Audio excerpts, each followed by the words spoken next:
Dekat sore, semakin ramai orang berkumpul di rumah Benediktus. Ada yang sibuk membantu, ada yang berbincang-bincang, ada yang bingung. Anak-anak bermain di halaman depan, berkejar-kejaran, membuat suasana lalu lalang orang-orang semakin tidak karuan. Hofong sudah berhenti di depan rumah Benediktus. Gapura penyambutan itu dipasangi pelepah kelapa di bagian atasnya dan dilintangi kayu jelutung sebesar lengan di tengahnya. Pada kayu yang melintang digantung sebuah kain. Kain itu ditempeli gigi beruang dan babi hutan. Sebenarnya itu sudah cukup, namun Benediktus ingin lebih mewah. Ia bawa keluar takwi darok atau caping hias, membeli beberapa gorengan, rambutan, dan seikat pete, lalu menggantung semua itu di Hofong. Dengan suara paling berwibawa yang bisa ia buat, dipintanya orang-orang berkumpul di belakang Hofong. Para pemusik diminta untuk meletakkan gendang dan gong tidak jauh dari Hofong. Ia sendiri yang memastikan bahwa pemusik sudah berlatih dengan benar. Sesekali, 2 kali gendang dan gong dipukul untuk mendengar sudah padukah suaranya. Hofong menghadap ke sungai Ambalau. Tepat di tangga sederhana tempat tamu-tamu akan meniti ke darat setelah turun dari speedboat. Di seberang sungai, bukit-bukit menjulang menutupi langit barat. 2 ekor elang berputar-putar naik turun di puncak bukit menandakan hendak kawin. Sementara itu matahari terus turun, bersembunyi di belakang bukit. Hanya biasanya kini yang tampak, memamerkan bukit serupa batuan besar, hitam dan kokoh menjulang. Rombongan yang dinanti tiba juga ketika hari mulai gelap. Benediktus menyuruh 2 orang remaja tetangga untuk membantu membawa barang-barang bawaan penumpang. Letih muka tampak pada tamu-tamu. Sebagian besar masih muda, hanya Aloysius Santo, orang yang paling yang dikenalnya, yang masuk dalam kategori tua.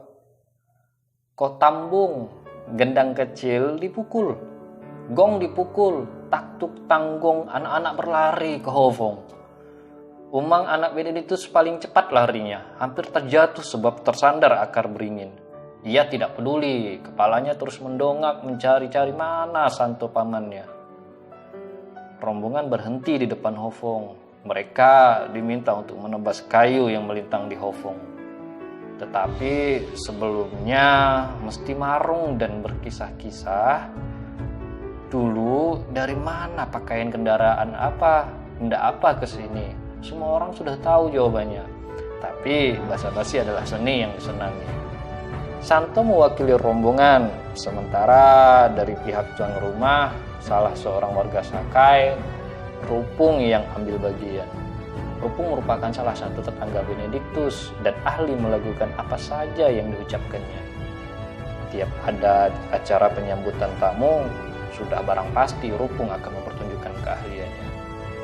Diminta atau tidak, pun di acara kali ini, ia marung dengan bersemangat. Apalagi yang dihadapinya adalah Santo. Semangatnya lebih berkobar.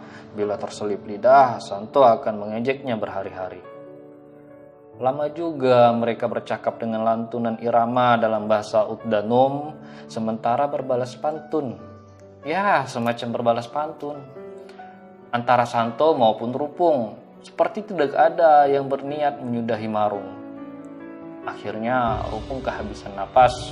Ia ucapkan selamat datang. Santo tersenyum lebih syarat kemenangan. Rupung harus mencari-cari alasan jika nanti diejek Santo. Kemudian Nega, dukun adat yang juga merupakan nenek putir, datang membawa ayam. Ia berkomat-kamit sejenak. Ayam diputar-putar ke atas kayu jelutung yang melintang, lalu disembelih. Darahnya diusap ke kayu. Santo memegang ahpang, parang khas Utdanum, dengan luas. Dengan tenaga yang kuat namun terkontrol, ia mengarahkan mata parang ke tengah kayu. Dalam 2 kali hentakan, kayu terpotong. Para penonton bersorak dan bertepuk tangan. Masih belum boleh pula tamu-tamu dipersilahkan melintas. Santo ditantang silat rupung kembali meladeni. Ia memang lelaki tua dan kurus, namun otot tangannya serupa batu-batu. Mereka beradu gerak, hanya gerak, mukul tanpa harus menempeleng, menendang tanpa harus menerjang. Sorak-sorai menjadi-jadi apabila yang berguling-guling. Habis silat, masuk penari-penari. Semua mengenakan semacam rompi merah tua. Putir ada di antara para penari. Taktung, taktung, gerakan gadis-gadis penari aduhai menyenangkan hati. Putir yang paling sering dilirik. Ia yang paling lembut, luas, dan memikat. Mata-mata para tamu muda yang semuanya jejaka itu tak berkedip sedikit pun. Tuak yang dituangkan ke dalam tanduk kerbau yang telah dihias diedar. Para tamu disodori tuak itu. Setiap tegukan disoraki. Rombongan dipersilahkan naik ke rumah ketika malam sepenuhnya telah menguliti terang hari.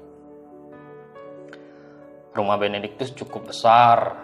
Dari halaman, orang-orang akan menaiki tangga, menjejak teras berpagar, lalu masuk ke ruang tamu yang sangat kecil, yang hanya cukup untuk 10 orang bila dijajal berdempetan. Namun, jangan terkecoh dengan ruang tamu kecil ini. Setelah ruang tamu, di balik tirai yang terbuat dari manik-manik, terdapat ruang tengah yang mampu menampung hingga 30 orang. Tidak banyak perabotan yang bisa ditemukan di ruang tengah ini. Beberapa tikar anyaman dihampar menutupi seluruh bagian papan lantai. Meja panjang tempat menaruh lauk pauk bertengger di bagian sudut.